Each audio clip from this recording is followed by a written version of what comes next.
নমস্কার বন্ধুরা, এখন ঘড়িতে বাজে 3:10। আমার মেয়ের বয়স 5 মাস। ও উঠে পড়েছে। আমরা ওকে নিয়ে আমাদের বড় একটা ট্রিপে রওনা দিচ্ছি। আমরা যাব কলকাতা থেকে পুরী। এত ছোট বাচ্চাকে নিয়ে আমরা আর কলকাতার পুজো দেখতে পারবো না এবছর, তাই কলকাতা থেকে বেরিয়ে পড়লাম অনেকটা দূরে সমুদ্র সৈকতের মজা নিতে। আমরা সোনারপুরে থাকি, তো সোনারপুর ফ্লাইওভার ক্রস করে আমরা বেরিয়ে যাচ্ছি কামালগাছির দিকে। কামালগাছি থেকে মা ফ্লাইওভারে উঠে পড়লাম। এরপর ডাইরেক্ট বিদ্যাসাগর সেতুতে হয়ে আমরা বেরিয়ে যাব NH-16 ধরে। রাস্তা একদম ফাঁকা আর গাড়ি চালানোও ছিল একদম মসৃণ। জার্নিটা অনেকটা লং, তাই খুব বেশি আমরা হল্ট নেব না। টোটাল 500 কিলোমিটার মতন ছিল আমাদের বাড়ি থেকে। সময় মোটামুটি 1 ঘন্টা দেখাচ্ছিল। কলকাতা থেকে খড়গপুর ছিল প্রায় 120 কিলোমিটার, 2 ঘন্টা প্রায়। শীতের সকালে এরকম সুন্দর ফাঁকা রাস্তায় গাড়ি চালাতে একটা আলাদাই ভালো লাগা। লং ড্রাইভে যারা যেতে ভালোবাসেন এই রুটটা তাদের খুবই পছন্দ হবে। সোজা গেলেই আমরা খড়গপুর খুব তাড়াতাড়ি পৌঁছে যাব এবার। আর এদিকে আমার মেয়ে উঠে পড়েছে।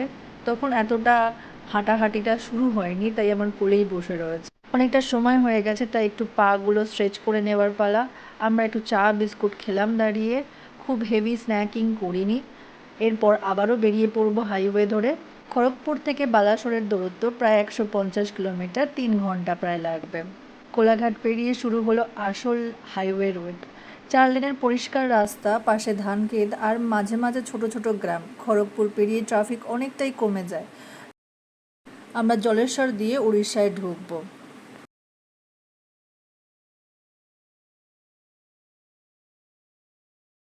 আমি এবারে গাড়ির পিছনে চলে এসেছি। পিছনে আমরা একটা ছোট্ট বেড বানিয়ে নিয়েছিলাম আর ওখানে ও শুয়ে ঘুমিয়ে পড়েছে।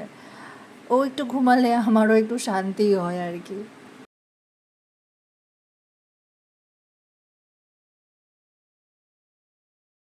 বালাসোর থেকে ভদ্রক বা চাঁদিখোল প্রায় 100 কিলোমিটার। বালাসোর থেকে রাস্তা এখন বেশ ফাঁকা আর আরামদায়ক।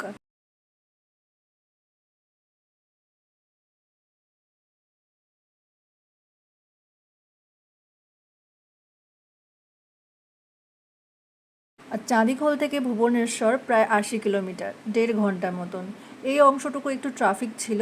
এরপর আমাদের বৃষ্টিও শুরু হয়ে গিয়েছিল, কারণ আমরা ঢুকে যাচ্ছিলাম ভুবনেশ্বর শহরের দিকে। রাস্তা কিন্তু একেবারে ঠিকঠাক ছিল। আর বলা বাহুল্য ছিল, উড়িষ্যার রাস্তার প্রত্যেকটা কিছুটা দূর অন্তর অন্তর ছিল অনেক ক্যামেরা। তো আপনি 60 ক্রস করলে ওই ক্যামেরাতে আপনার ফটো উঠে বাড়িতে চালান চলে আসবে। So be careful. আসলে রাস্তাটা বেশ অনেকটা, তাই আমরা আলাদা করে কোনো ধাবায় ঢুকিনি স্ন্যাক্স খাওয়ার জন্য। ভুবনেশ্বর থেকে পুরীর দূরত্ব 65 কিলোমিটার। তো শেষে আমরা প্রায় ভুবনেশ্বর পৌঁছে গেছি। ভুবনেশ্বর থেকে পুরীতে যাওয়ার রাস্তাটাতে আমাদের বৃষ্টিও এসে গেছে, তো বুঝতেই পারছেন যাওয়ার রাস্তাটা আরও বেশি মনোমুগ্ধকর হয়ে গেছে। খুব তাড়াতাড়ি আমরা এরপর পুরী পৌঁছে গেলাম। পুরীর এই কাছাকাছি এসে বিচের যে রাস্তাটা ধরবো সেটার একটা আলাদাই স্যাটিসফ্যাকশান ছিল। আমরা আমাদের সাথে লাঞ্চ প্যাক করে এনেছিলাম, মা বানিয়ে দিয়েছিল। তো আমরা আর দেরি না করে হোটেলে পৌঁছে কিছু খাবো। আর এই সামনে দেখতে পাচ্ছেন অবশেষে আমরা পুরী পৌঁছে গেছি। Thank you. আপনাদের যদি আমার চ্যানেলটা ভালো লাগে, এই আমার প্রথম ব্লগ, আরও অনেক নতুন নতুন ধরনের ব্লগ সামনে আসবে, তো প্লিজ সাবস্ক্রাইব করবেন। আপনাকে আমি সুন্দর সুন্দর ব্লগ যাতে প্রেজেন্ট করতে পারি। এতক্ষণ ব্লগটা দেখার জন্য অনেক ধন্যবাদ। প্লিজ সাবস্ক্রাইব অবশ্যই করবেন।